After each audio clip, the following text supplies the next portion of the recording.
Good day, I am Jubilin Watt and we are group number 2 representing the nature, mechanics, and the rule of the Filipino iconic game called Patintero. So let's start with the nature of the Patintero.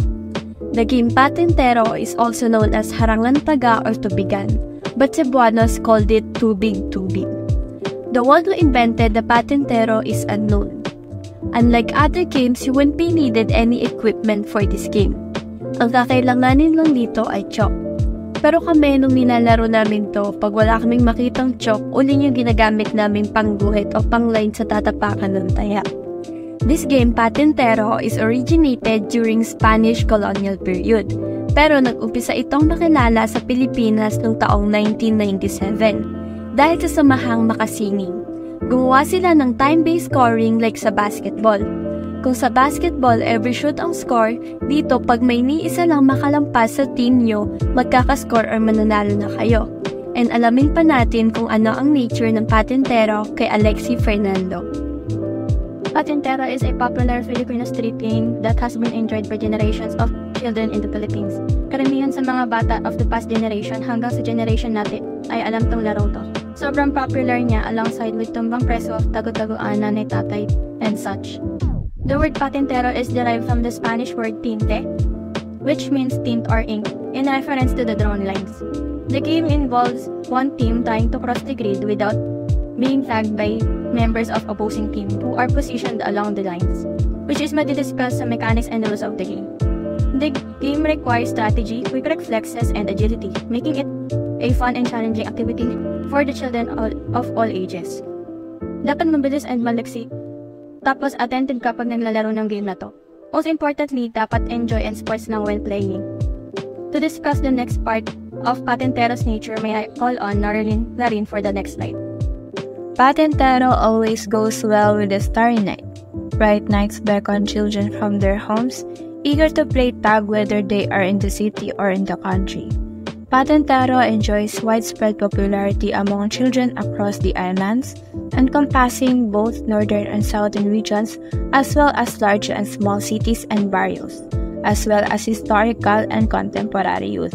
Although it originated as a kids' game, adults enjoy playing Patintero when the starry night is too lovely to spend inside the house. Pakistan, Ceylon, India, and China also play games with rules similar to those of Patintero.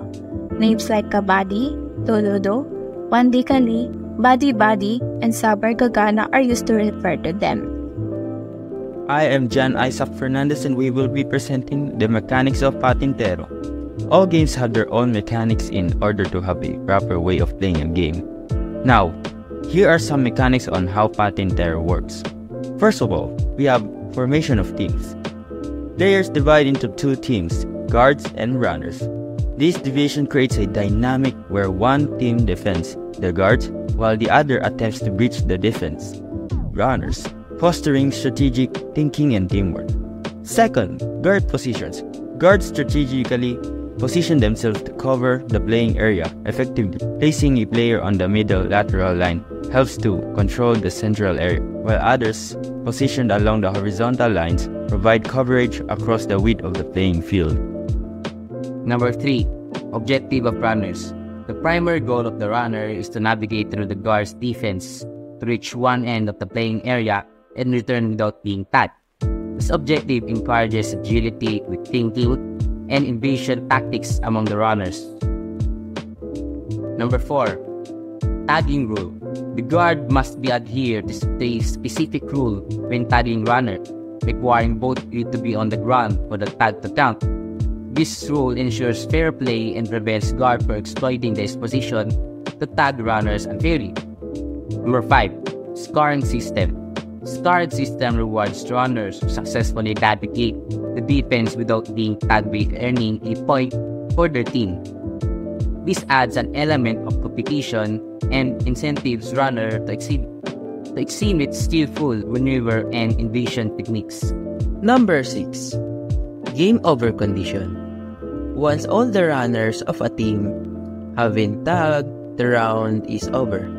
This mechanics adds urgency and intensity to the game play, as both teams strive to eliminate their opponents while protecting their own teammates. Dapat daw lahat ng attackers o runners na malagit para matapos ang round. Number 7. Role reversal. After each round, teams switch role with guards becoming runners and vice versa. This ensures that all players have the opportunity to experience both offensive and defensive roles, promoting fairness and balance in gameplay. Ibig sabihin, kada round pag nalagit ng mga taya, yung mga runners, magpapalit-palit lang sila ng pwesto para parehas na teams maranasan at ma-experience ang pagdedepensa at pagtakbo. By understanding and implementing these mechanics, players engage in an exciting and dynamic games of mechanics, blending strategy, teamwork, and physical agility. So, thank you. Thank you everyone. That's all my discussion. The next presentation, which is nature. Good day. Now we will discuss the rules of Patintero. Ang laro ay magsisimula sa pamamagitan ng pagtatapon ng isang barya upang magpa-shaft kung alin koponan ang magiging passer o runner. Second rule, mayroong limitadong oras na 2 minuto para sa bawat koponan upang makapuntos. Sisiyan po ang mag-discuss na rules 3 and 4 at amana ang 5, 6, and 7. So yun lamang. Number 3. Once the 2 minutes elapse, the two teams change side and the guards become the passers and vice versa. Ibig sabihin po, kapag yung naubos na po yung 2 minutes, magpapalit po sila ng side. Yung magiging passers, magiging guard. Yung guard po, magiging passers. And number 4, the passers or runner are supposed to cross the line from the starting point and back to earn the points. Kailangan po nilang makalagpas sa linya at bumalik po para po sila maka-earn ng point.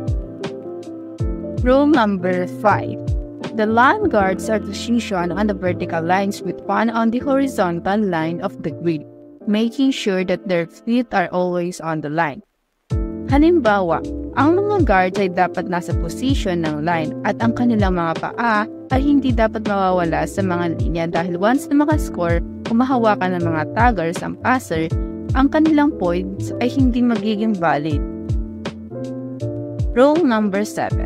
Ang patintero or the patintero objectives of the lines guard include tagging on the passer or runners with their powered or butterfly hands and blocking them from the passer lines. Ang ibig sabihin na lamang nito ay ang layunin ng mga taggers ay dapat mahawakan or matouch ang mga passer with their butterfly hands or kamay. At harangan ang mga passing players or yung mga lalagpas sa mga linya. And rule number 7, once a guard tags any of passer, the line guard assume the position of the passer.